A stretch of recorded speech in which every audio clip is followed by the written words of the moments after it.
morning, everyone. We'll take another minute to allow people to log in to the third day of the Water Institute Research Conference.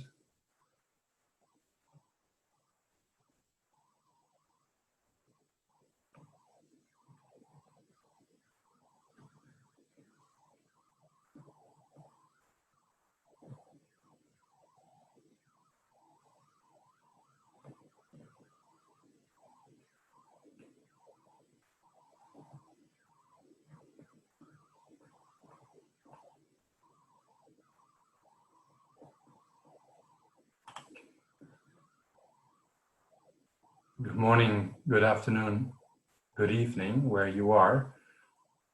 Welcome to the third day of the Water Institute Research Conference, where we're exploring the theme of whether we can achieve the Sustainable Development Goals, in particular SDG 6, related to clean water and sanitation in a post-COVID world. My name is Roy Brouwer. I'm the Executive Director of the Water Institute, and I'm joining you, as you can see, from home today, like many of you. I want to start by acknowledging that we're participating today from territorial territories of the First People across the country. Here in the Waterloo region where I am, I acknowledge that I am on the Haldimand Tract, land that was promised to the Haudenosaunee of the Six Nations of the Grand River. The Haldimand Tract is within the traditional territory of the neutral Anishinaabe and the Haudenosaunee peoples. I would encourage you to take a moment to recognize the traditional land where you are. So for today, the format will be the same as the previous 2 days. We will have short talks from our three panelists, followed by a moderated panel discussion, where also my colleague in the Water Institute, Nancy Gaucho, will help the moderator with the questions and answers. Before I introduce today's moderator, just a few housekeeping items. Please add your questions to the Q&A box, not the chat box. And you can do that at any time throughout the talk, and Nancy will help with the moderator to get to those at the end. Use the chat box for general comments or technical issues, and this webinar will be recorded and posted to the Water Institute's YouTube channel afterwards. At this point, I will introduce your moderator for today, Dr. Kelsey Leonard. We're very happy to have Dr. Leonard with us today. She started very recently in September as an assistant professor in the Faculty of Environmental Studies at the University of Waterloo. Dr. Leonard is a citizen of the Shinnecock Indian Nation of Long Island, New York, and is a tribal representative for the Mid-Atlantic Committee on the Ocean, and a member of the Great Lakes Water Quality Board of the International Joint Commission. Dr. Leonard received her PhD in the Department of Political Science at McMaster University, where her research focused on indigenous water security and its linkages to climatic, territorial, and governance factors and structures. Kelsey, I'm very happy to hand over to you. Thank you so much, and happy to be here with everyone this morning. Thank you for joining us for a session on the Americas, which likely means that this is quite early for some of you. So with that, I want us to just get started and kick off with the wonderful presentations that we have today from our panelists. So first up, we have Luciana Martin Rodriguez Tejeda. She is the Director General of the Geological Institute, a research center under the Secretariat for Infrastructure and Environment in the Sao Paulo state government in Brazil. Ms. Tejeda's research focuses on aquifer assessment and groundwater management.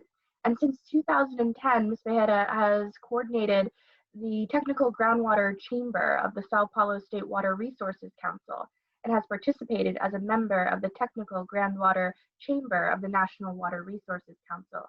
So we are just so enthused to have you, Luciana, and share your presentation today. So thank you so much, and I'll turn it over to you.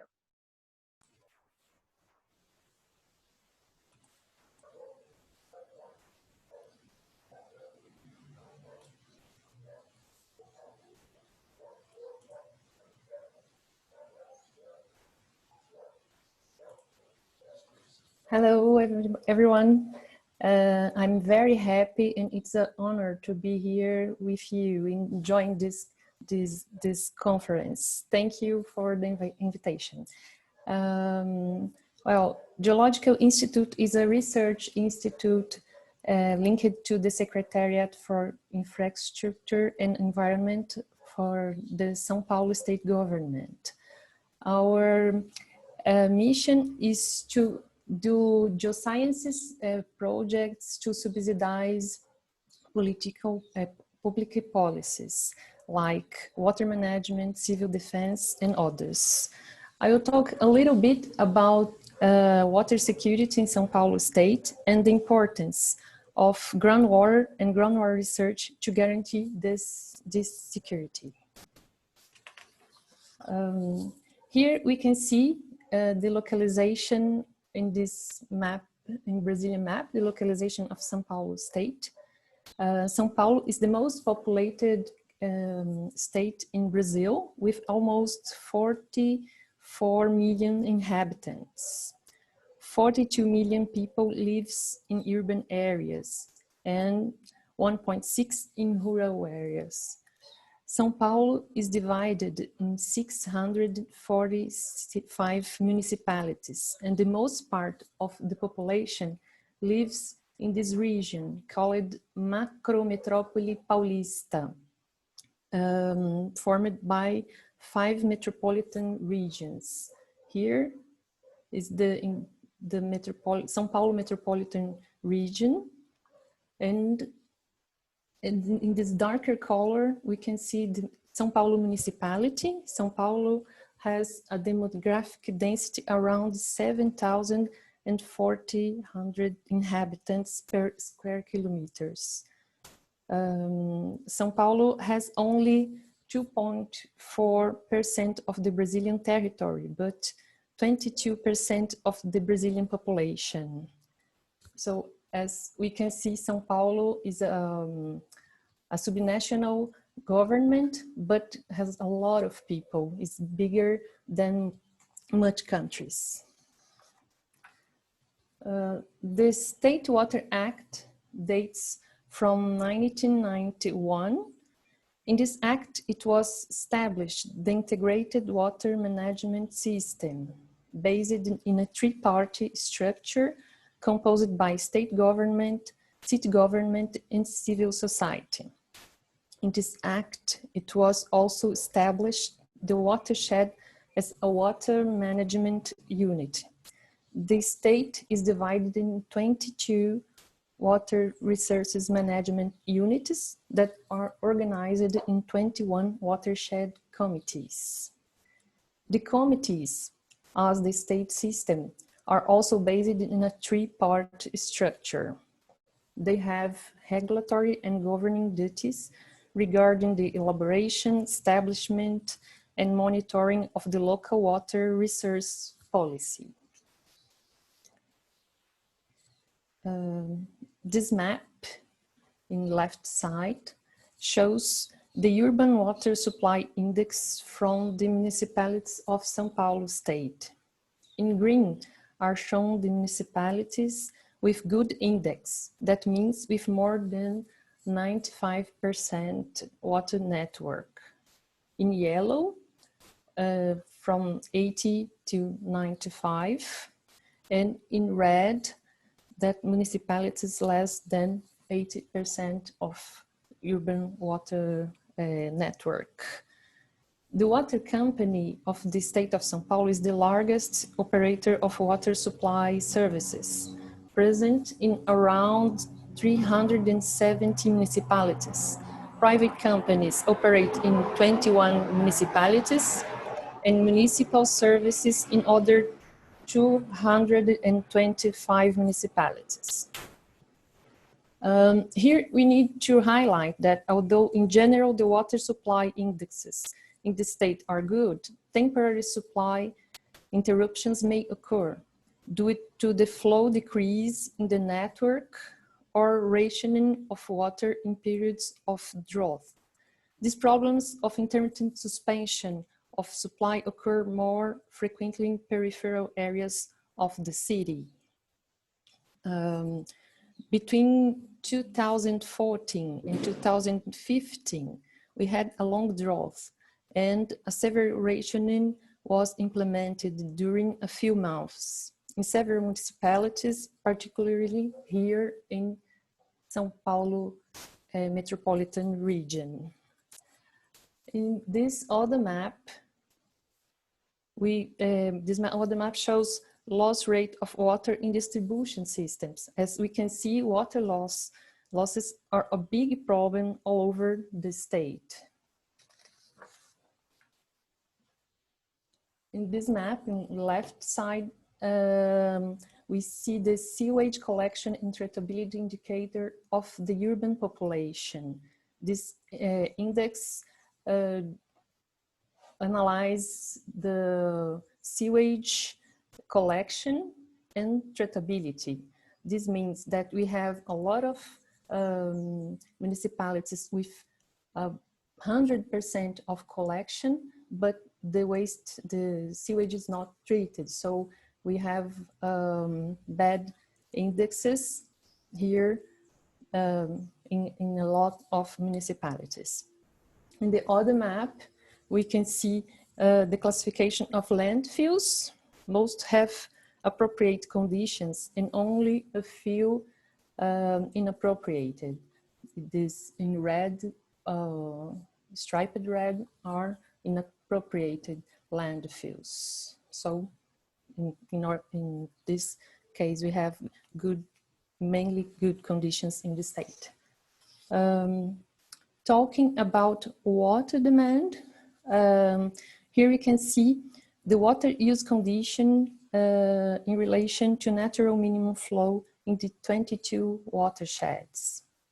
There are 3 watersheds with very good conditions, 7 in good conditions, 1 in attention, 10 in critical conditions, and 1, that's the São Paulo metropolitan region, that is more or less the Alto Tietê watershed, more or less the same area. So has a very bad condition. A critical situation is defined when the water demand is higher than 30% of the natural minimum flow. I put the demographic density map here, and as we can see, the more density areas are, the more densely occupied regions are those that with the most critical situations. As I said, São Paulo metropolitan region, or the Alto Tietê watershed, has a very critical situation with a water demand for 132% of the natural minimum flow. Part of the water is imported from the Piracicaba, Capivari, Jundiaí watershed. That is also in a critical situation. This map shows the urban water use that takes into account public water supply and private supply made by wells. As we can see here in light blue are shown the municipalities supplied by surface water, in striped with groundwater and surface water, in dark blue only by groundwater. So here the supply is made mainly by surface water and both resources. But here in this part of the state, groundwater is very important to supply the cities. As you can see, 331 municipalities are supplied by groundwater. In this map, we can see a lot of wells in São Paulo state, and groundwater is not important only to public supply, but for other uses too. And we can observe in this map that we have a concentration of wells in a lot of regions. And I will talk a little bit more about the metropolitan region. São Paulo metropolitan region water supply is made 99% by surface water, the water company distributes more than 61 cubic meters per second to a population of more than 21 million inhabitants. In São Paulo metropolitan region, the water company has only 69 wells, which represents 1% of the water supply. However, there are around 5,000 private wells with legal permission and around more 6,000 without permission, that together extracts around 11 cubic meters per second. As most of this water complements public supply, it's possible to say that dependence of the São Paulo metropolitan region on groundwater is higher than 18%. So the total amount of groundwater extraction is bigger than the official statistics shows. In the hydric crisis that we have between 2014 and 2015, the dependency of groundwater increased until 25%. And this map shows the aquifers productivity in São Paulo state. In green are shown the fractured aquifers, in blue the porous aquifers, and the dark colors shows the higher productivity of the aquifers. As we can compare with the groundwater use, we can see that these regions more productive, the groundwater is more used. Here we have the Guarani aquifer. Here he's unconfined, so we can see here the use of the importance of this aquifer, and not only in this area, the unconfined area, but also in confined area. And here, the Bauru aquifer system is very important to groundwater supply. I will talk a little bit about the research that we developed in Geological Institute and how these research are important to water security. We do some studies, some projects to improve knowledge about the aquifers to support sustainable use of groundwater.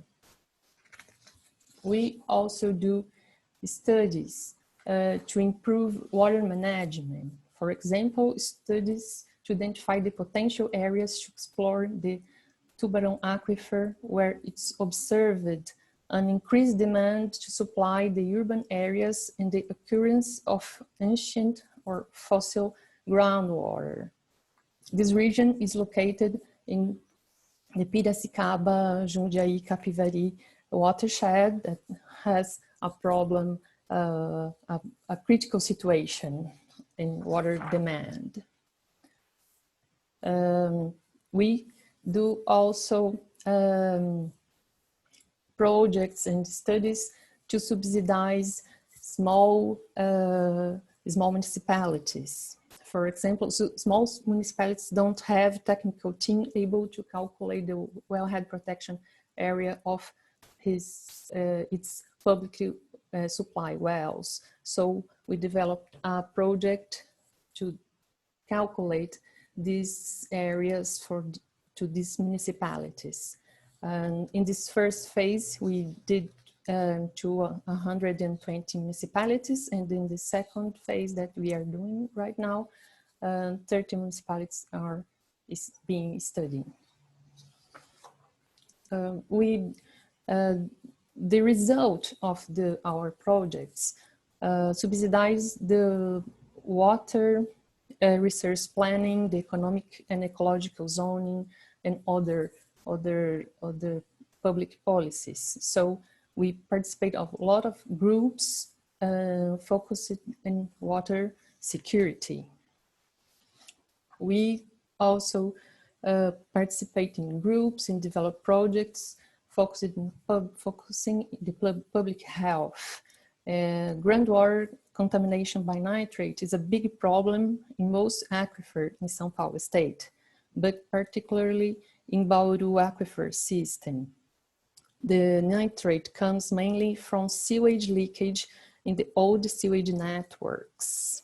So we studied some municipalities in detail, but we also running a project to study in more regional project to evaluate this problem in all the aquifer, Bauru aquifer system, and also in the Guarani aquifer. This map shows a little bit the distribution of the projects that we are doing right now. So as I just said, this project with nitrate, so we are doing in Bauru aquifer, Tubarão aquifer is located here. So this hydrogeological mapping, groundwater dating in deep aquifer recharge mechanisms is what we are studying right now. Guarani aquifer, we also studied in defined groundwater protection areas.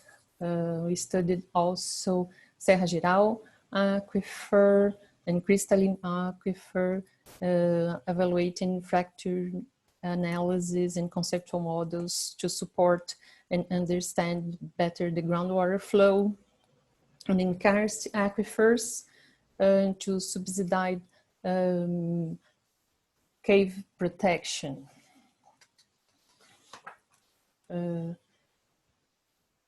Fractured rocks. Here we can see the São Paulo sedimentary basin, and here is the crystalline basement. Here is São Paulo metropolitan region. And these are those are the wells, private wells drilled in here in São Paulo.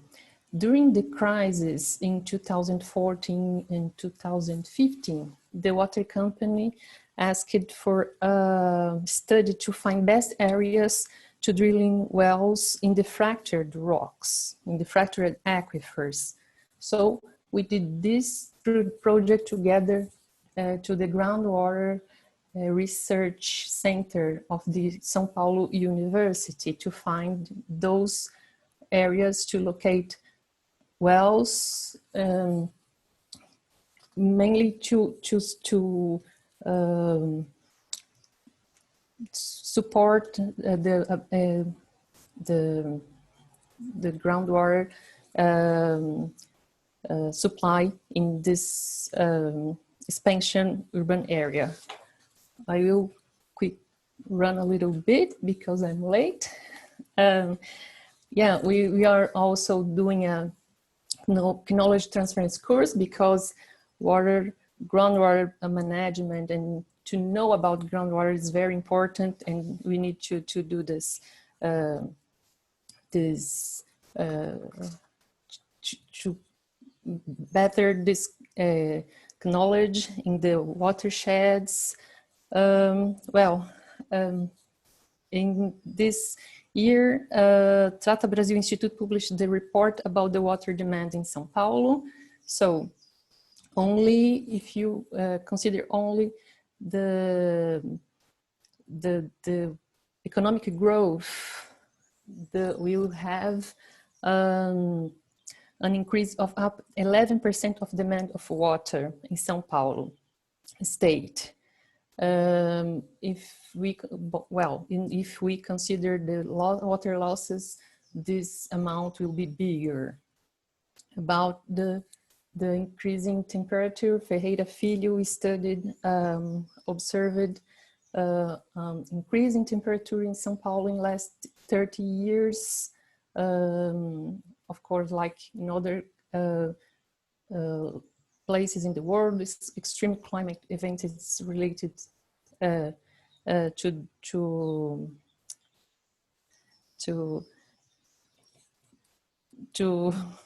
sorry, I'm running and I lost, okay. Intensification in the duration of extreme climate events. So we noted that this extreme longest drought that I said before. And Well, I will run here, and due to all these problems, I point some research challenges that are to develop interdisciplinary research for proposing the conjunctive uses of surface and groundwater, to propose new models of water supply based on the composition of different sources between private users and public water supply companies, to evaluate the impact of climate change on aquifer recharge in different scenarios, and to expand dissemination awareness of the importance of groundwater for assuring water security. Thank you for your attention. Thank you so much, Luciana, for your presentation. You are a wealth of information, and obviously there is so much that you are working on currently in Sao Paulo, and so much more that I think the audience will get to ask you about that was included in your presentation, maybe that we didn't get to go into as much depth with, particularly around the climate change impacts and the extreme climate events that you were mentioning.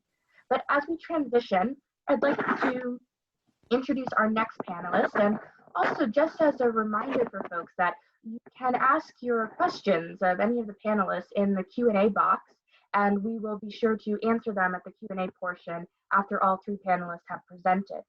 So our next panelist is Joan Rose. Professor Joan Rose holds the Homer Nolan Chair in Water Research at Michigan State University in the United States of America. Professor Rose is an international expert in water microbiology, water quality, and public health safety, and has published more than 300 manuscripts. She has been very busy in her lifetime. Professor Rose currently leads the Global Water Pathogens Project and is a member of the International Water Association's Board of Directors. Lastly, Professor Rose was awarded the prestigious Stockholm Water Prize in 2016, and we are so fortunate to have you with us today, Professor Rose. I will turn it over to you for your presentation. Thank you.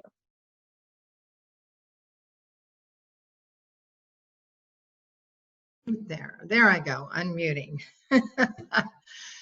Thank you all for inviting me here to the conference for the Water Institute.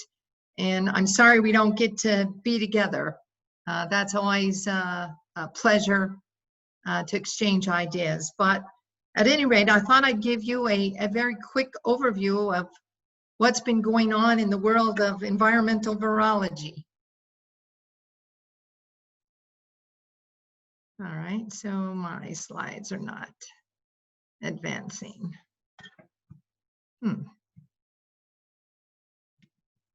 Let's see here. Sorry about this. Let me see if we can try again.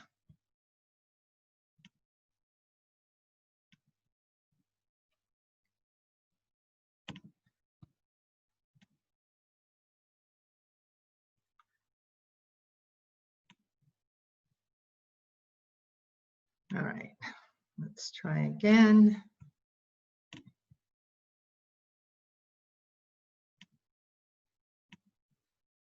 All right, aha, very good. All right, so many of you know I'm a water pollution microbiologist. I study waterborne disease, and there are actually hundreds of pathogens which are found in excreta and sewage, which is a major source of the etiological agents that cause disease. We study mostly 4 groups of pathogens: the viruses, the bacteria, the protozoa, and the helminths, the worms. A group of us, as part of the Global Water Pathogens Project, have republished a 1985 book. We've now got Sanitation and Disease in the 21st Century. This is online. It's just waterpathogens.org.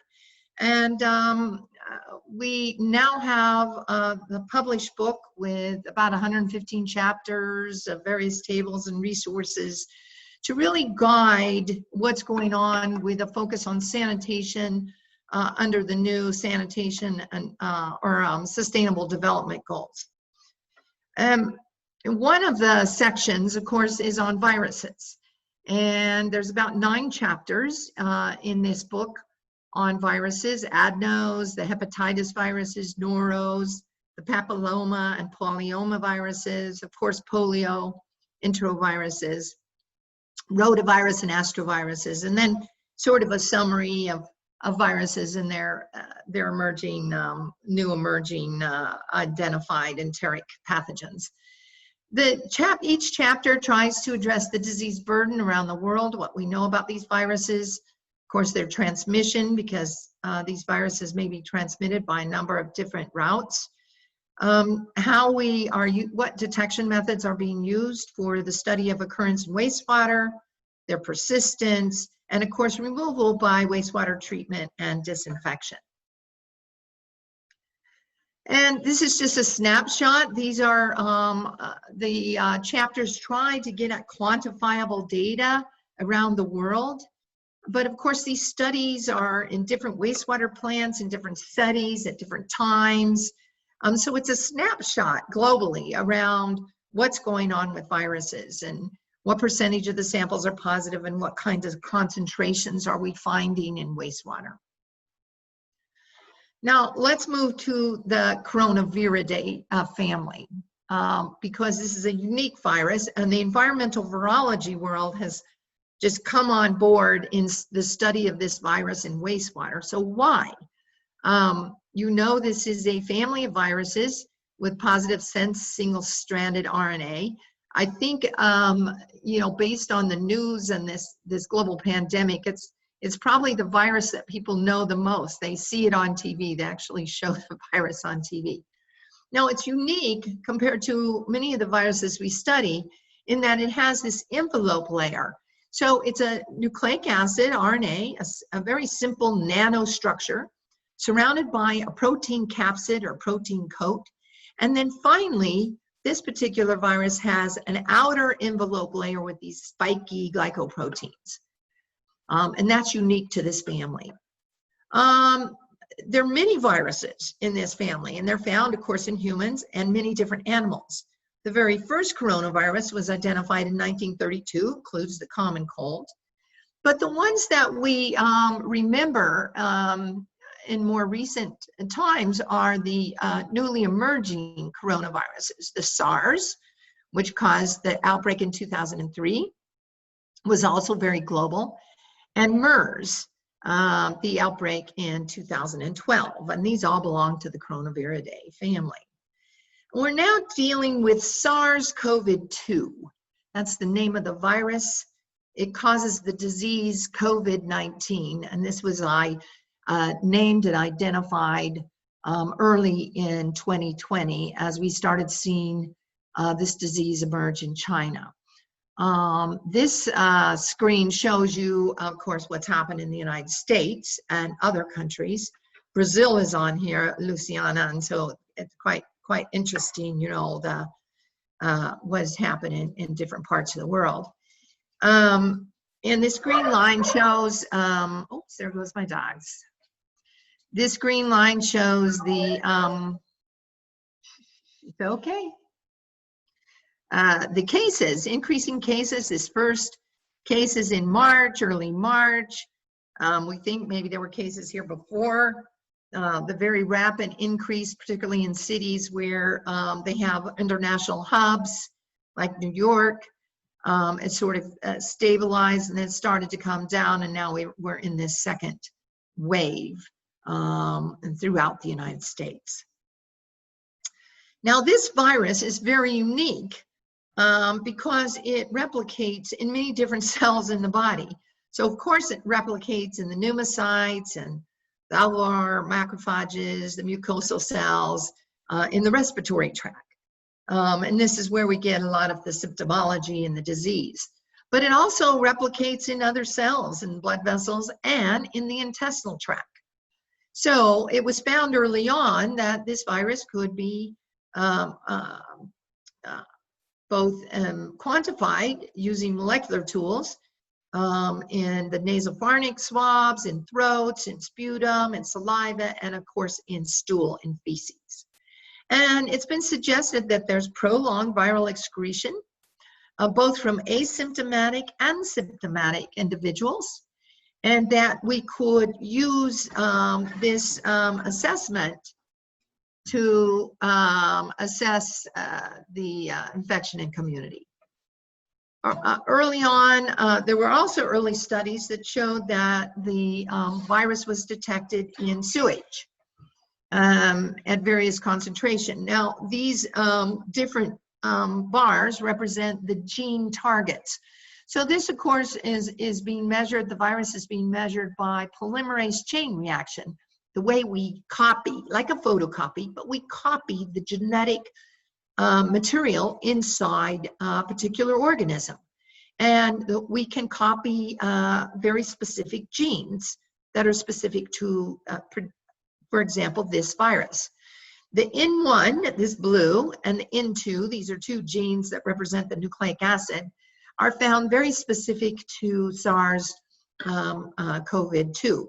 And the gray is for coronaviruses in general. And so these are the same gene targets that are used in clinical specimens, but the method was adapted to look in sewage, and lo and behold, of course, it's found in feces, therefore it follows that it would be found in various concentrations in wastewater. Now, as soon as a virus is found in wastewater or in feces, there's a concern about waterborne transmission and environmental transmission, fecal-oral transmission. And very early studies did demonstrate that we could culture the virus from fecal samples of COVID-19 patients. These were very, very sick patients in China. The methods weren't very well described. In subsequent articles that have been published, it's been very difficult, and in most studies, they've not been able to isolate infectious virus from stools. So they've looked at patients that have virus in their nasal passages, in their saliva, in their feces. They can cultivate it from saliva, they can cultivate it from nasal swabs, but they cannot cultivate it from stools. So why is that? It's growing in the intestinal tract, but when it comes to feces, we cannot culture it. Now, recent publications suggest why. Why is it that we cannot culture it? And it suggests that as the viruses are released from the intestinal lumen, they are inactivated by the colonic fluids. As the material goes through the colon and the feces are formed and released, the virus is inactivated. We don't know if it's 100%. We know that it's a high level of inactivation, and we're not able to culture the virus from feces. We also have no evidence right now that we can culture the virus from wastewater. So why look at wastewater for coronavirus and for SARS-CoV-2? So let me give you an example of what we're doing in Michigan, and then I'll end and wait for discussion of the panel. So this is Michigan. We had cases showing up early on in March. The panel on the left shows you our deaths, and the panel on the right shows you the daily cases. Early cases started showing up end of March. This really peaked in the month of April. We locked down in March, and April shut down our economy, closed restaurants, all of these kinds of things. And you could see deaths started coming down, cases started coming down. We began reopening up as we began testing, and our testing rate was around 3%, 4% around June.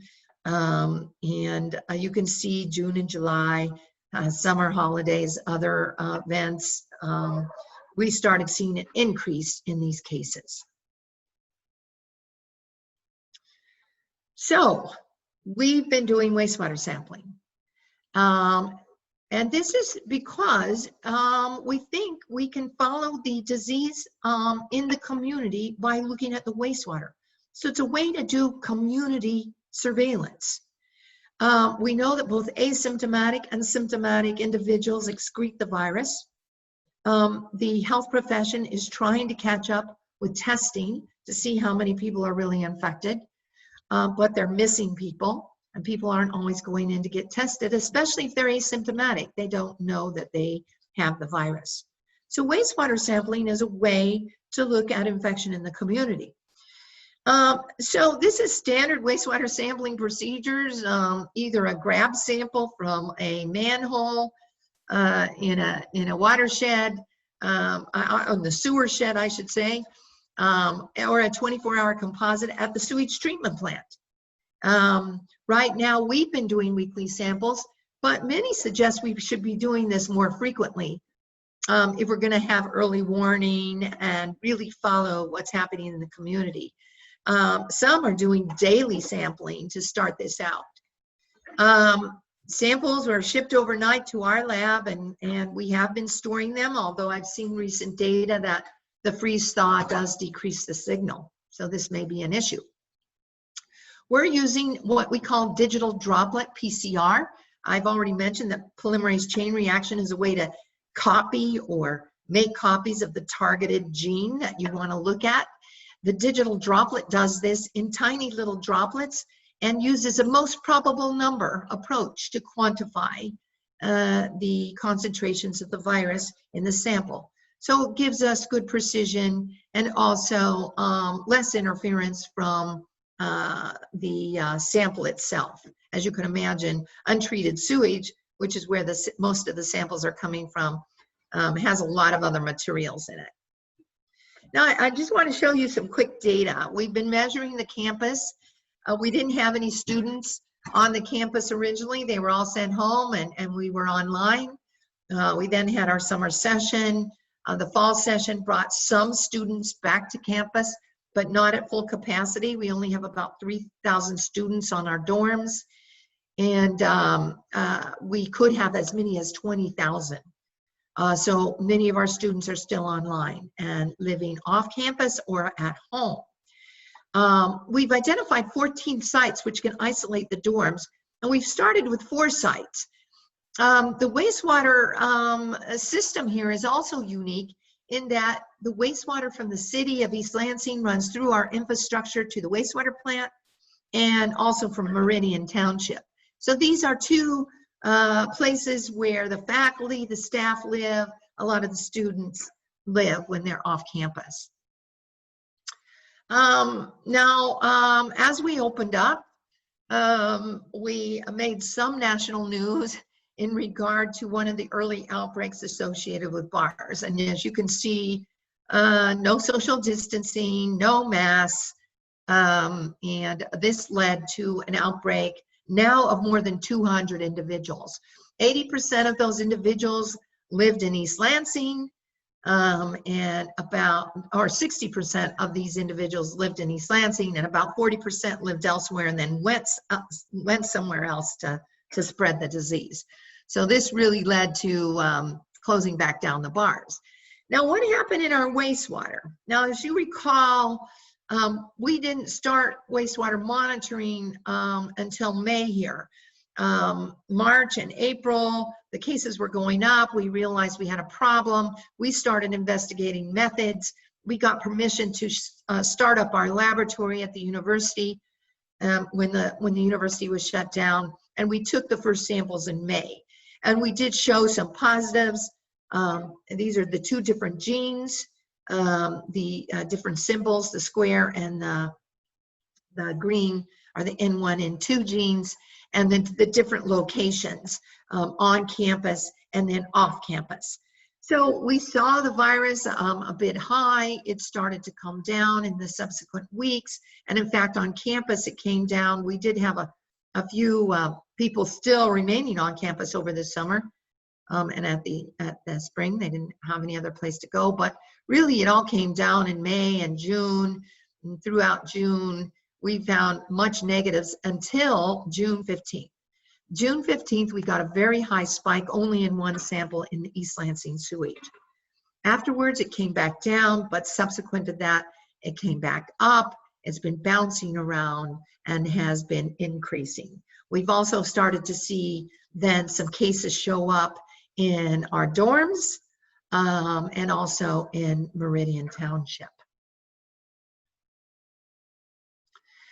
So we're trying to use this for early warning. We've got to streamline our sampling, spatially and temporally. We've got to get the samples, get them analyzed, get the results back to the campus committee as well as public health in our county. They are looking at whether they should do more testing then. just communication or closing down certain activities. Now, around the world, there are about 40 published studies on occurrence, and they're increasing every day. This was a few weeks ago, and I think there's been a few more publications. They're coming from all over the world, and this figure shows you some of the early studies that showed that they could relate with 3 to 4 days advance notice the increase of the coronavirus in sewage compared to the cases. And it could be used as an early warning or a way to look at community risk. This is where monitoring, as far as we know, is going on all over the United States. I don't have Canada in here, but I do know that there's a number of locations now in Canada. The Canadian Water Network is bringing together groups that are going to be monitoring so that they have more of a national network in terms of monitoring their wastewater. So we're soon going to have dots from Canada on where they're monitoring. And this map is expanding almost every day. So we are proposing a global data center to use the Global Water Pathogens Project and that platform, that web-based platform where we already have data sets and tools to look at what's going on with wastewater coronavirus monitoring. We need to begin analyzing the data on the study to look at various communities. We need to develop formats and templates and spatial temporal visualization approaches. And of course, we need to study the persistence of the PCR signal. Even though the virus we don't think is alive, the virus particle does persist and the RNA persists, but it does start to degrade. And we need to know how fast that degradation occurs, particularly in our wastewater systems. So this is what we're going to be working on in the future. We're asking for anybody that's interested to join us. We're hoping that through this pandemic, the scientists, the global scientists, are really not going to just have a snapshot of what's going on, but a global view of community infections and perhaps advance the way we look at monitoring disease and the way we could use wastewater in the future to look at our community health. So thank you very much. I'll stop sharing now. Thank you so much, Professor Rose, for that presentation. And I know it might have been a little bit of a slip of tongue, but I kind of love that snapshot and trying to do something different in looking at our stools instead of the nasal swabs that we have been currently using to track the virus. So thank you so much for that presentation and looking forward to the Q&A later. So next, our next and final panelist is Rachel Arsenault. Rachel is Fish Clan from the Wikwemikong Unceded First Nation on Manitoulin Island. She is also a second-year PhD student in the Faculty of Environmental Studies at York University in Toronto. And the focus of Rachel's master's degree was water insecurity in First Nations in Ontario. And the focus of her current PhD is how First Nation communities can build up their resilience to climate change. So we're so happy and thankful to have you joining us, Rachel, and I'll turn it over to you for your presentation. Thank you, Kelsey. Ani Buju Minokujep, Nimki Benashin Wekwe Dishnakas, Wikwemikong Donjaba, Gigun Dodem. Good morning. My English name is Rachel Arsenault, and I'm Fish Clan from Wikwemikong Unceded First Nation on Manitoulin Island. First, I want to acknowledge that by being in Toronto, I'm on the traditional territory of the Haudenosaunee and the Mississaugas of the Credit First Nation. I'm here with you this morning to discuss First Nations water insecurity in Canada and why Sustainable Development Goal number 6 is critical for many Indigenous peoples in Canada. As others have already mentioned, Sustainable Development Goal 6 is access to clean water and sanitation for all. I'm pretty sure that was mentioned in at least one of the other presentations. If not today, then on other days. First, I'll tell you a little bit about my work experience. I have over 6 years of experience working for Indigenous organizations in various capacities, as well as 3 years of work experience with the International Decolonizing Water Partnership Project, which was originally based out of Vancouver, British Columbia. In September 2016, I began my journey in the Masters of Indigenous Relations program at Laurentian University in Sudbury. Currently, I'm enrolled in the Faculty of Environmental Studies program at York University, but I will mainly be discussing the research that I did for my master's, as it was focused on water insecurity in First Nations in Ontario. The research for my master's thesis was focused on the First Nations water crisis and how water insecurity is impacting First Nations in the Ontario region. Many Indigenous peoples and communities maintain a spiritual relationship with the land and water, and in some cultures, water is understood to be an animate being. Indigenous water relations differ across cultures, physical environments, and socio-political conditions. The relationship between people and water is often understood to be reciprocal. Just as water sustains human life, humans hold an inherent caretaking responsibility for the waters they depend on for their survival. My PhD supervisor, Deborah McGregor, describes the relationship that people have with water as the ethic of responsibility. She states that, and I quote, "The ethic of responsibility to water reflects the notion that water is understood as a living force which must be protected and nurtured. It is not a commodity to be bought and sold. Water, according to First Nations peoples, has cleansing and purifying powers. It is the giver of life with which babies are born. It is imperative in our traditions to keep the water clean so that it can continue to fill its purpose." End quote. Additionally, it's not just lakes and oceans that require protection, respect, and reverence, but also the rivers, streams, and creeks which carry water to and from the oceans and lakes. Water is also a significant part of the Indigenous connection to the Creator. The Creator defines the Indigenous connection to all creation, extending to the earth, the plants, animals, all people on earth, including our ancestors and those yet to be born generations. Indigenous peoples call this natural law. Researchers such as M.A. Craft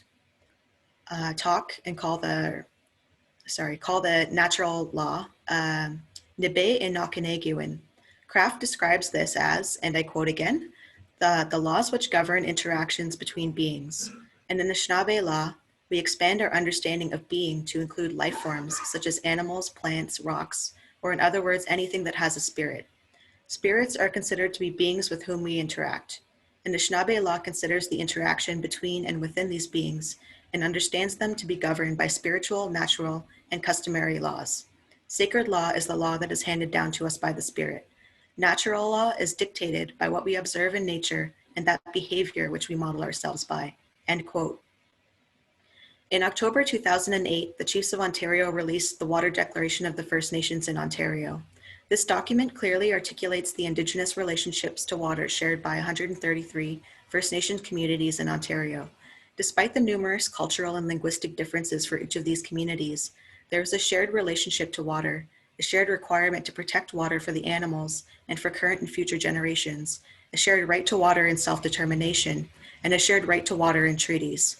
Article 37 of the Declaration reads, and I quote, "First Nations in Ontario have the authority and responsibility as given to us by the Creator. We are going to assert our authority. We have legal rights recognized by the laws given to us by the Creator, the Constitution of Canada, and international law." End quote. In 2013, the Assembly of First Nations followed suit and drafted a National Water Declaration, which can be found on their website. I want to share these concepts and declarations with you to describe and explain the Indigenous relationships to water. When water insecurity impacts Indigenous communities, it doesn't just impact us physically, but socially and mentally as well. To start the dialogue on the First Nations water crisis, I always like to begin with a book that Maud Barlow wrote in 2016 called Boiling Point. In this book, Barlow talks about what she calls Canada's water crisis and about how many Canadians do not understand that only 6.5% of the world's total renewable water sources exist in Canada. Not only do we have a mere 6.5% of the world's renewable water sources, but Barlow also tells us that only 1/3 of that percentage is accessible to the largest Canadian populations living along the Canada-US border. In 2000, Ontario had a very serious wake-up call for their own water insecurity, and this wake-up call was the Walkerton tragedy. The public outcry that resulted after this water crisis ensured that their water challenges were resolved within the first year of when it occurred, with a public inquiry starting in October of the same year. To compare, some First Nations in the province alone have been suffering with contaminated water and under short and long-term boil water advisories, and even do not consume advisories for decades. With at least 2 communities that I researched, having suffered water contamination for 40 years or more. Many other communities have suffered with contaminated water for decades. I'm sure many of you are wondering, like I did when I started my master's thesis all those years ago, how something like this could happen in Canada. To begin this discussion, I'll share with you some of my research findings from my master's research from both Indigenous and non-Indigenous researchers. The researchers that I relied on the most were Deborah McGregor, Marilyn Fair, and Amanda Classing from Human Rights Watch. Fair and McGregor discussed the existing funding gaps. One of the main gaps is that First Nations only receive 80% of the funding they require to operate and maintain their water systems, and they need to come up with the 20% difference themselves. As a result, many reserves cannot afford to pay for all the costs required to keep up with the operation and maintenance costs, and are forced to cut corners wherever possible, such as paying their water technicians low wages, or even in some cases minimum wage, skimping on the repairs until water systems fall apart, or taking money allocated for other areas in the community where it's also needed. The result is that many communities have a hard time keeping trained water technicians in the communities because they could make decent wages working for municipalities, and some water infrastructure systems were not living up to their intended life cycles. These are just some of the challenges that I uncovered within my studies. In Deborah McGregor's article called The Ethic of Responsibility, she created a timeline of how the federal government began their efforts to mitigate the impacts of the First Nations water crisis since 2003. She stated that in 2003, Indian and Northern Affairs Canada assessed 740 water and wastewater systems in First Nations and found that 218, or 29%, posed potential high risks, 337, or 46%, posed medium risks to water quality, and only 24% of the water systems assessed were classified in the low or no risk categories. With these findings, Indian and Northern Affairs invested $600 million to be allocated over several years to repair, replace, and implement new systems where needed. The issue with the investments, and what many don't take into consideration, is that the amounts that actually reach First Nations were not $600 million during that time frame. Marilyn Fair stated, and she cited the Assembly of First Nations as her source, that First Nations actually only received 67% of that funding because of what she calls a misrepresentation of money transferred. The remaining pieces of government funding go toward government staff, Indigenous organizations, and other experts which assist communities with these issues. While I understand that this work in many cases is necessary and beneficial to the communities, I also believe that stating that the communities receive $600 million in investments is not quite accurate. The Assembly of First Nations also reported in 2004 that First Nations communities were only receiving half of the funding than that which was allocated to municipalities. In 2006, Indian and Northern Affairs created an action plan for drinking water in First Nations communities. Part of this work was to establish an expert panel for the safe drinking water in First Nations, and they released a report the same year that they were formed. They had three key findings. One, that new regulations should be created which referenced existing regulations. Two, that federal standards and requirements be established. And three, that First Nations be allowed to develop a custom law that would be built into existing regulations. However, Amanda Classing from Human Rights Watch determined that those recommendations would be meaningless without adequate investments being made to remedy the existing problems with water systems. In 2007, the United Nations released their Declaration on the Rights of Indigenous Peoples, which included articles on the human right to clean water for drinking and sanitation. Despite all the previous government efforts and investments and the newly created UN DRIP as a supporting document, the water crisis persisted into 2008, which was the year that the Harper government came up with the first piece of draft legislation to regulate First Nation drinking water on reserve. Due to several flaws within the legislation, First Nations in Canada outright rejected the legislation. However, by 2013, the government officially passed the Safe Drinking Water for First Nations Act. This piece of legislation was just as flawed as the first draft in 2008 and effectively absolved the federal government of any responsibility for providing First Nations with safe drinking water and putting the responsibility on First Nations communities themselves without any kind of resources attached to this responsibility. This legislation still exists today, but I don't think it's ever been enforced anywhere. The Assembly of First Nations were tasked with working with the federal government and First Nations to repeal this legislation, but I don't know where they're at with that or how far along they are in that process.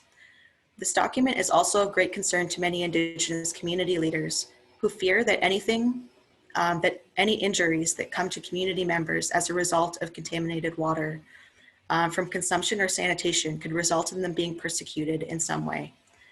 And there are many contaminants which still remain in water systems and some injuries which I will get into next. There's a community in northwestern Ontario that some of you may have heard about, and that's Grassy Narrows. Their members have been suffering from mercury contamination since the 1960s. And what some of you may know is that mercury poisoning is transferable to the offspring of pregnant women.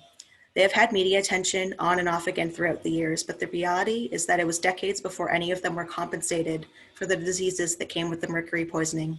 And for decades after the spill, they were told contamination wasn't that bad, that it was okay to eat the fish.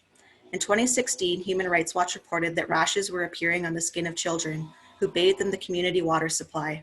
Within my own master's thesis interviews, I've also heard at least 2 First Nations community members tell me that rashes appeared on community members which use certain community beaches. In my own community, there was one area in the community where I was told never to swim growing up. I found out in later years during an interview that I conducted with an elder from my community that this beach had been poisoned from water leaching from the landfill site due to a lack of community planning. But I know several other participants in my master's studies thesis told me that First Nations community members residing next to lakes had sewage outtakes from their homes flowing directly untreated waste into these bodies of water.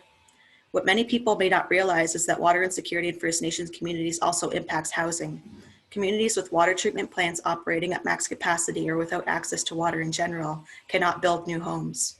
While lack of resources to build homes on reserve is also a big issue, the other impediment to housing is water insecurity, which brings us to the current COVID situation. I recently collaborated on an article with a colleague from Saskatchewan and 2 Indigenous people from the Navajo Nation in the United States. We talked about water insecurity in both countries and navigating Indigenous water rights and regulatory politics in settler colonial states. In this paper, my colleagues, Teresa Montoya and Andrew Curley, DNA members of the Navajo Nation, I hope I said that right, discussed how their nation was one of the hardest hit tribes in the United States from COVID-19. They claimed that settler colonialism, which led to the damming and diversion of their limited water supplies, as well as a lack of resources to build much needed water infrastructure on the Colorado River, has left the Hopi and Dene of the Navajo Nation extremely vulnerable to the COVID-19 that swept through the community. They stated, and I quote, "The lack of running water has contributed to the problem. Like the virus itself, structural violence perpetuated by political indifference return in different forms, first as neglect of infrastructure, then as pandemic hotspot. It compounds the burden of colonization and demonstrates the racial and biopolitical nature of settler colonial water rights, water law, and water infrastructure," end quote. They added that an estimated 40% of Navajo tribal members have to haul water for domestic use, and they are paying up to 20 times more than non-Navajo users in the surrounding areas. The situation in Canada isn't much better, but luckily the stricter health measures in place have kept our numbers low, or lower than the US, for the time being anyway.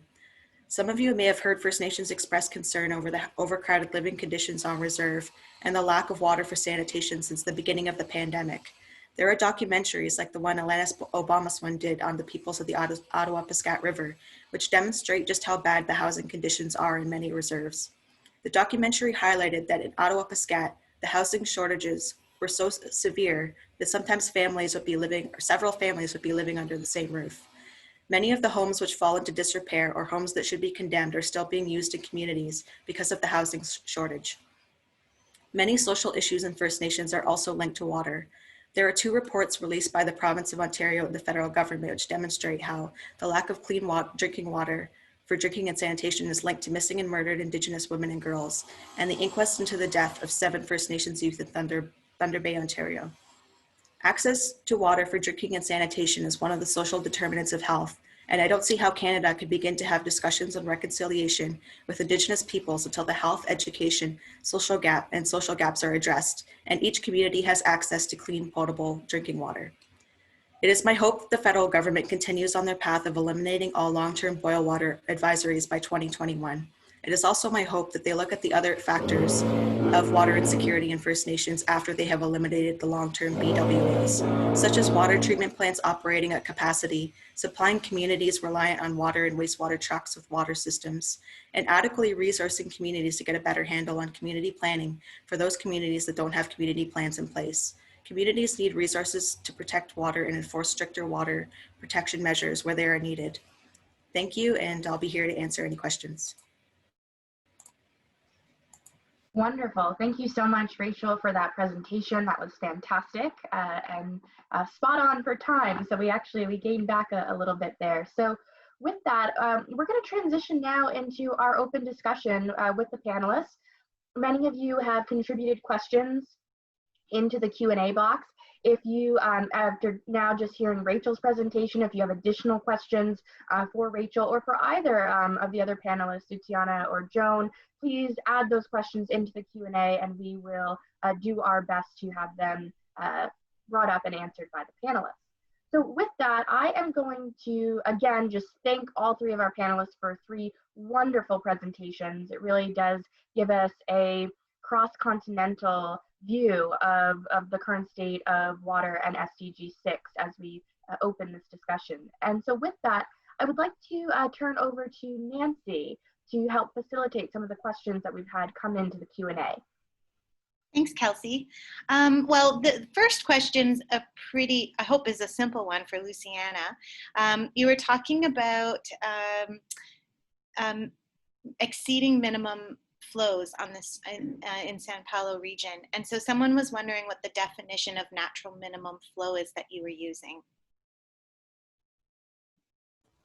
Yeah, this flow is calculated by the Department of Water and means the 95% that the water is still in the river. So it's calculated for surface water and doesn't takes into account the deep aquifer recharge. So this amount refers to the 95% that the water are in a river. Great. Thank you. I'll just continue. So there's another one for Luciana. Can you comment on the links between the results of your science and policy making? So for example, are the watershed authorities or municipalities taking into account what you're learning about groundwater recharge rates or the vulnerability to contamination in land use or conservation planning? Okay, thank you for the question. The result of our studies subsidize mainly the regional planning.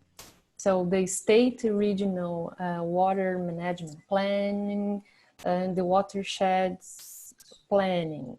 And it's not related with land use because the land use is the municipality's responses.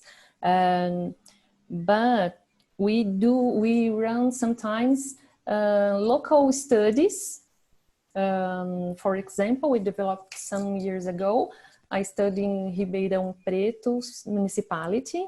Ribeirão Preto is big municipality in northeast São Paulo, supplied only by Guarani aquifer.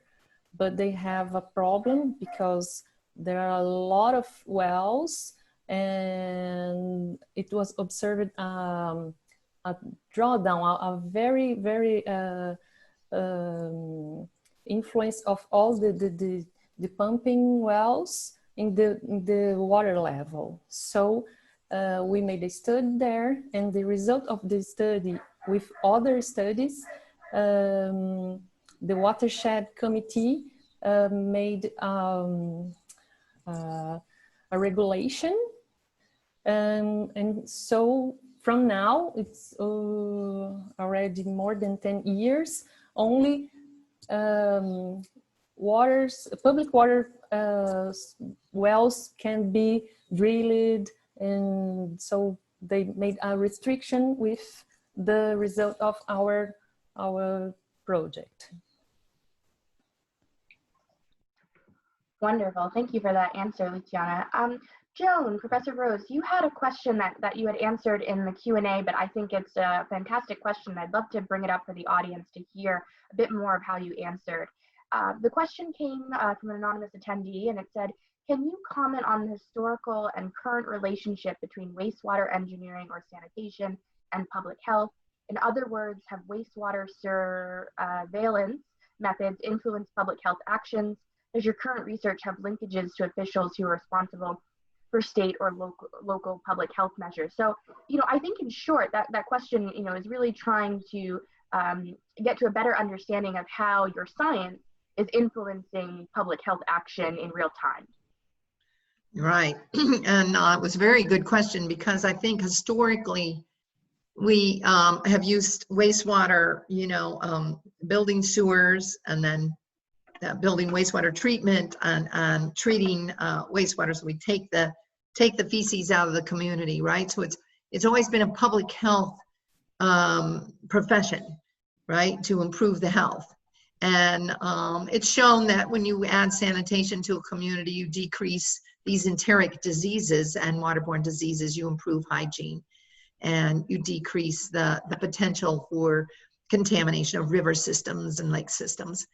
So that was the historical look, but I'd say over the last decade, wastewater surveillance has come on, and particularly for poliovirus vaccine.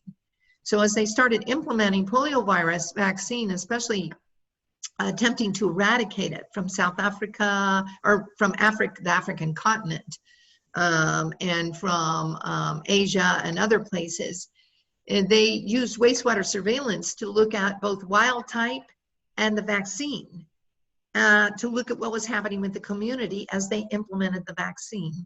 And of course, now we know that poliovirus, or we just heard that poliovirus has been eradicated. So that surveillance was not unheard of in terms of using wastewater systems. It's also been used for drugs, looking at communities and drugs and that kind of thing. But this is such a global phenomenon. It's never happened before, where it's just been worldwide, that the scientific community has come together with the labs, come together with the wastewater industry, and come together with public health. And this last part of the question is so important, because it's that relationship with public health.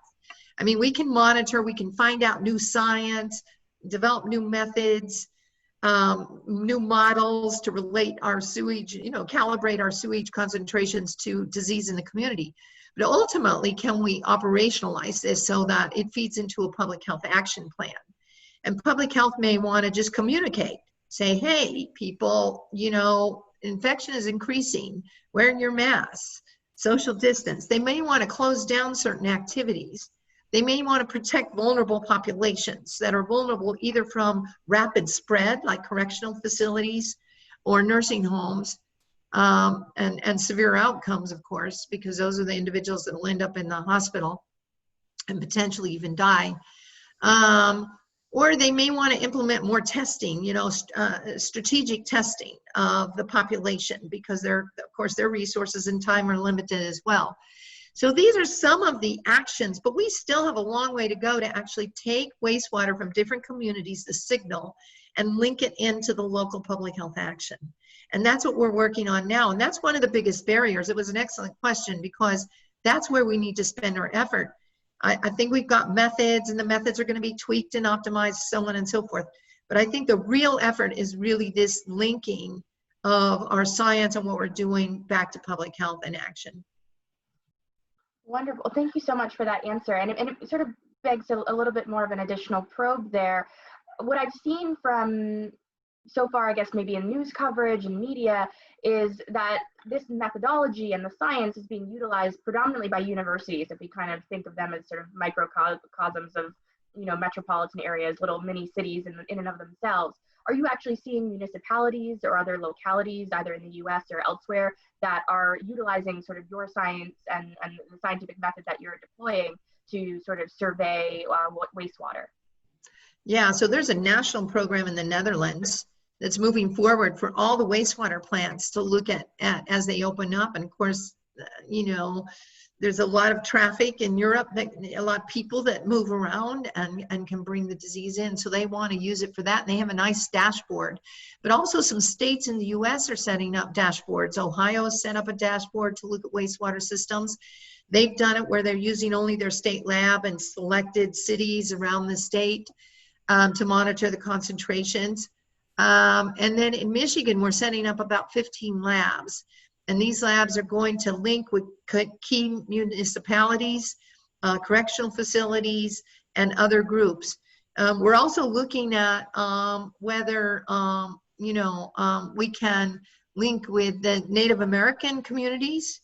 Rachel, they may be more susceptible. We don't know if they're more at risk from health outcomes, like our Black American population is. And so they've asked in certain areas that their wastewater be monitored. So the state is trying, at least in Michigan, to set up a statewide pilot program and really see how that's going to impact health, how the information can be used to impact health. Wonderful. Well, thank you so much for that answer. I think it gives us a really good picture of the current state of the science and sort of how it's being put into policy action and where we all need to activate it a bit more. So now I'd love to turn to a question that came in from the audience for Rachel. An anonymous attendee asked, despite the recognized value of Indigenous perspectives and knowledge, there are few scholars with a specialization in Indigenous science, and our universities are designed around Western frameworks of learning. How can we ensure that Indigenous science is not treated as an add-on to education and research, but is treated as an equally valid worldview? Hi, and thank you for that question. So Indigenous researchers like John Borrows, Deborah McGregor, and Amy Craft actually have tackled this question a couple of times. For John Borrows, in Living Between Water and Rocks, which was an article that he did way back in '97, he actually talks about how traditional ecological knowledge, such as traditional ecological knowledge of waterways and aquatic species, can actually benefit and enhance existing policies and legislation. And then Deborah McGregor also talks a lot about Indigenous knowledge systems and traditional knowledge. And I already shared a couple of examples of how M.A. Craft was talking about natural law and how we need to look more critically about incorporating this into existing laws. There was actually a really good example of a government attempt to include this in one of their draft policies. It was the Ontario Draft Watershed Management Plan that they did, and I believe the year that they did that was either 2017 or 2018. The document was never finalized, but if you look in the Indigenous section in there, the way that they had discussed traditional knowledge and traditional ecological knowledge is exactly the kind of example that I was referring to. So those are just some of the things that I could think of offhand. I hope I answered your question. Yes, thank you so much. I think that was a great answer. And you know, this is an ongoing conversation and discussion. So as folks maybe have a follow-up for Rachel, please feel free to type that into the Q&A. I know Nancy has another question that came in that she'd love to pose to the panelists. Yeah, so this is for Luciana as well. Could you tell us a bit more if they take any specific supply or demand management actions to sustainably manage water resources in Sao Paulo? So for example, are residents asked to do some water saving measures?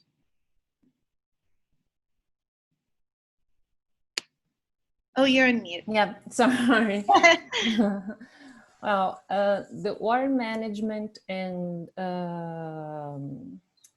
is really a big issue here because as we can saw, São Paulo is a huge, has a lot of people, so all the problems are very big.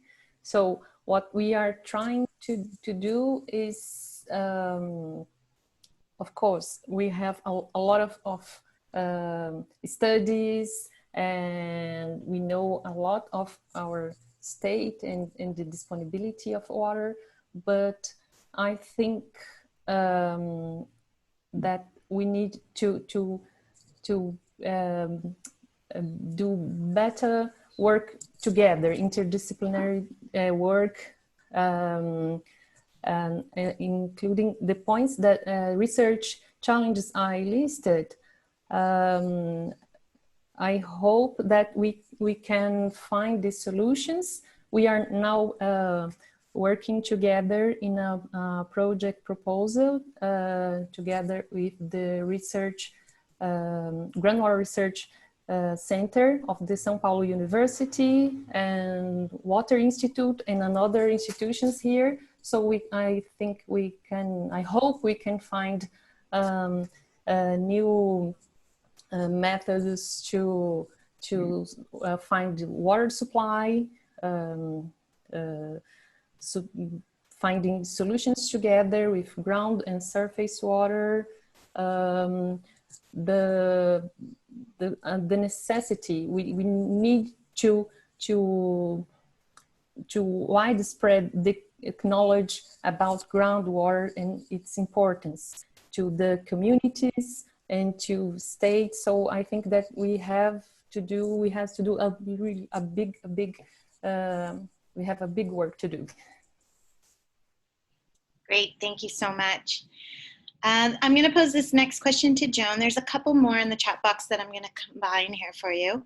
So you have answered the question, you typed answers to the question around the costs, but there's a couple more. So can you tell by the numbers of copies of the genes how many people are infected relatively? Or is there any, might a couple very sick individuals shed as much of the virus as maybe several asymptomatic people? And then also if you could talk a little bit about whether or not the virus is more difficult to fight because of that unique envelope layer surrounding it. Yeah, so the models, I mean, ultimately we want to calibrate the wastewater signal back to the population and be able to say how many people are infected when we find X number of copies or virus in the wastewater. And if it's going up, what does that mean in terms of increasing cases, or if it's going down? It really is, and that's one of the key pieces of information in the models to link these. That is the excretion rate by asymptomatic and asymptomatic people, asymptomatic and symptomatic people. So let's say you have exactly one person, they're excreting a lot of virus early on, and they excrete for 14 days, but then the virus excretion starts coming down, but then you get another person and they start excreting, and another person, and so on and so forth. So the models are trying to look at how they normalize fecal material coming into the system, the population, the flow, because the flow of the wastewater is diluting out the fecal material, and then recovery of the method, and work that back to this distribution of fecal excretion. But that's one of the biggest variables in the model, is really trying to figure out this how much virus is being excreted per infected individual over time. And so we're going to have to be looking at that, and they're looking at hospitals and screening fecal material to try to improve that modeling. This virus, it's not as fragile as people think, and that glycoprotein, allows it to sort of be hydrophobic and be in these droplets and be spread around. It's quite versatile in its ability to be spread, but the glycoprotein makes it very susceptible to disinfection. So if we disinfect our surfaces, our environment, we wash our hands, we disinfect water, the thing we've touched, while it's unique in terms of its ability to be transmitted, and we have a lot of virus coming out of infected individuals, we do know how to inactivate it, to kill it. And so it is susceptible, that glycoprotein makes it susceptible to these disinfection processes and hygiene processes. Thank you, Professor Rose, for that answer. I think that was very illustrative for the audience members and for the person that asked the question. Rachel, we've had a question come in for you. Audience member said that they loved your point that you made about how swiftly the Walkerton water crisis was resolved compared to other water crises facing Indigenous communities like Grassy Narrows, as you mentioned.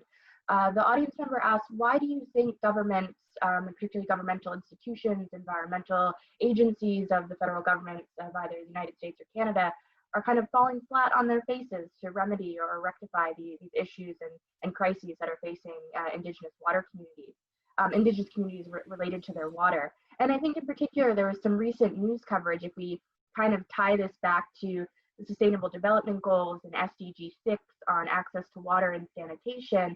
There was some recent news from the Liberal government that COVID-19 is going to prevent them from meeting the obligations that they had set of remedying all of the First Nations boil water advisories across the country, and that they are now going to need more time and not able to meet their target of March of 2021.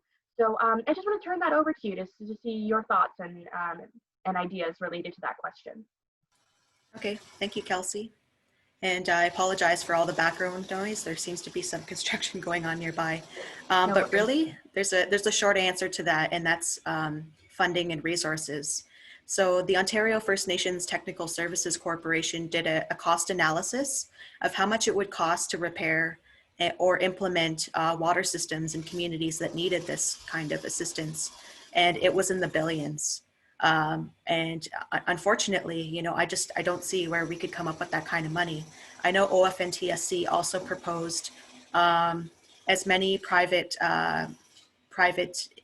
organizations and partnership projects joining with communities to try and help mitigate the costs needed in some of these places. But I don't know, you know, how feasible that is, or, you know, like where they are in that process, or if they're still looking at the cost and trying to advocate there. But I do know that that is the #1 underlying issue. Because in some of these places, the rural and remote places, you know, the cost for shipping materials there is just astronomical. Even the price of food is crazy. So imagine trying to ship, you know, parts for water systems.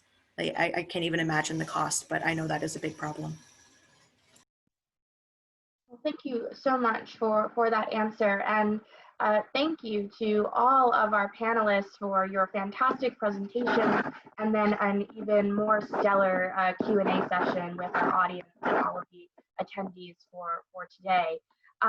We unfortunately have reached our time. We're at the conclusion of our session and the third day of the Water Institute Research Conference for 2020.